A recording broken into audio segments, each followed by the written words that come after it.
सर्वांना नमस्कार. आज आपण आम्ही संवाद करतो हा घटक आपण या ठिकाणी पाहणार आहोत. हा घटक इयत्ता 4थी साठी आहे आणि तो पान नंबर 7 वर आहे. तर आम्ही संवाद करतो म्हणजेच काय? या ठिकाणी संवाद लेखन आपणास लिहायचे आहे. या ठिकाणी काही प्राणी व पक्षी दिलेले आहेत. त्या प्राणी व पक्ष्यांमध्ये काय संवाद झाला असेल तो मुलांनी आपल्या कल्पनेतून लिहायचा आहे. याचे मी आपणास उदाहरणही देणार आहे. आपण आपल्या कल्पनेनं आणखीन यात भर घालू शकता. तसेच आपण वेगळ्या पद्धतीनेही तुमच्या भाषेमध्ये हा संवाद लिहू शकता. मी फक्त आपणास याचे उदाहरणादाखल संवाद देणार आहे. आपण आपल्या कल्पनाशक्तीचा वापर करून यामधील संवाद आणखीन वाढवायचा आहे. त्याचप्रमाणे तुम्हाला जे वाटत असेल यांच्यात काय संवाद होत असेल तो संवाद तुम्ही तुमच्या भाषेत लिहायचा आहे. तर या ठिकाणी पहिले चित्र आहे. ते जर आपण पहिले चित्र पाहिले तर ते छोटा मासा व मोठा मासा यांचे आहे. आपण स्क्रीनवर पाहू शकता. या ठिकाणी मोठा मासा आणि छोटा मासा दिलेला आहे. आपण मोठा मासा ही छोट्या माशाची आई आहे असे समजून या ठिकाणी संवाद करतो. आपणास या ठिकाणी मोठा मासा वडील आहेत असं जरी तुम्ही ग्राह्य धरून संवाद केला तरीही चालू शकतं. यामध्ये विद्यार्थ्यांनी आपली कल्पनाशक्ती वापरायची आहे. तर या ठिकाणी काय संवाद झाला असेल तर मोठा मासा म्हणत असेल, तू खूप दूर जाऊ नकोस. पिल्लू म्हणते, नाही जात, येथेच खेळतो. मोठा मासा म्हणेन, माझ्या जवळच खेळ, नाहीतर तुला पकडतील. पिल्लू, हो आई, मी तुझ्या जवळच खेळतो, खूप दूर जात नाही. अशा पद्धतीने यांच्यामध्ये छोटासा संवाद झाला असेल. आपण यामध्ये भर घालावी किंवा यापेक्षा वेगळा तुम्हाला जो संवाद वाटत असेल तो संवाद या ठिकाणी लिहावा. तर यामधील आपण दुसरे चित्र पाहू. हे चित्र काय दिलेले आहे? एक पक्ष्याचे घरटे आहे आणि त्या घरट्यामध्ये एक चिमणी आलेली आहे.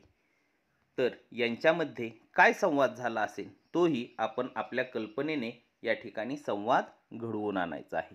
तर चिमणी पिल्लाला म्हणते, आता तुला पंख येत आहेत, घरट्याच्या बाहेर येऊ नकोस. पिल्लू म्हणतं, हो ग आई, नाही येत, पण मलाही आता उडायचंय. चिमणी म्हणते, हो, लवकरच उडशील, तुझ्या पंखात अजून बळ येऊ दे. पिल्लू, मलाही लवकरच आकाशात उंच भरारी घ्यायची आहे, मी लवकरच उडेन. अशा पद्धतीचा यांच्यामध्ये संवाद झालेला आहे. तर आपण यामध्ये आपल्या कल्पनेने भर घालून हा संवाद पुढे नेऊ शकता किंवा आपल्या कल्पनेने यामध्ये वेगळ्या पद्धतीनेही संवाद लिहू शकता. यामध्ये चिमणी आणि चिमणीचे पिल्लू आहे.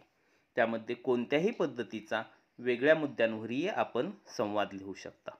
तर यातील तिसरे चित्र आहे ते चित्र आहे डायनोसॉर व त्याचे पिल्लू. पहा, आपण स्क्रीनवर हे पाहू शकता. तर डायनोसॉर पिल्लाला काय म्हणला असेल? तुला भूक लागली आहे? पिल्लू, हो, खूप भूक लागली आहे. डायनोसॉर, मी तुला उंच झाडावरील कोवळा पाला तुला देतो. पिल्लू, लवकर दे, या झाडाचा हिरवा पाला मला खूप आवडतो. तर अशा पद्धतीने यांच्यामध्ये संवाद झाला असेल. यामध्ये आपण आणखीन भर घालून यामध्ये 5 ते 10 वाक्य आणखीन आपण जोडायचे आहेत किंवा आपल्या कल्पनाशक्तीने आपण यामध्ये वेगळ्या पद्धतीने ही संवाद लिहू शकता. तर यातील पुढे आपण चित्र पाहूयात. यामध्ये काय आहे तर यामध्ये एक कांगारू आहे आणि कांगारू आपल्या पिल्लाला काहीतरी बोलत आहे. अशा पद्धतीचे हे चित्र आहे. तर यांच्यामध्ये काय संवाद झाला आहे तोही आपण या ठिकाणी कल्पना करू शकता. मी यात आपणास उदाहरणादाखल एक संवाद देत आहे. तू सारखा बाहेर येऊ नकोस, कांगारू म्हणते. पिल्लू काय म्हणेन? आत अंधार आहे, मी किती दिवस आतच राहायचे? कांगारू म्हणते, तू थोडा मोठा होईपर्यंत आतच राहा, म्हणजे तू इतर प्राण्यांपासून सुरक्षित राहशील. हो आई, आणखीन मी थोडे दिवस वाट पाहतो, पण जेव्हा संकट नसेल तेव्हा मी बाहेर येतो. अशा पद्धतीने कांगारू व कांगारूच्या पिल्लामध्ये संवाद झाला असेल, असं आपण कल्पना करत आहोत. तुम्हीही तुमच्या कल्पनेने यांच्यामध्ये कोणता संवाद झाला असेल ते आपण लिहू शकता. तर सर्वात शेवटचे चित्र आहे आई आणि मुलगी. हेही यांच्यामध्ये कोणता संवाद झाला असेल तेही आपण या ठिकाणी लिहू शकता.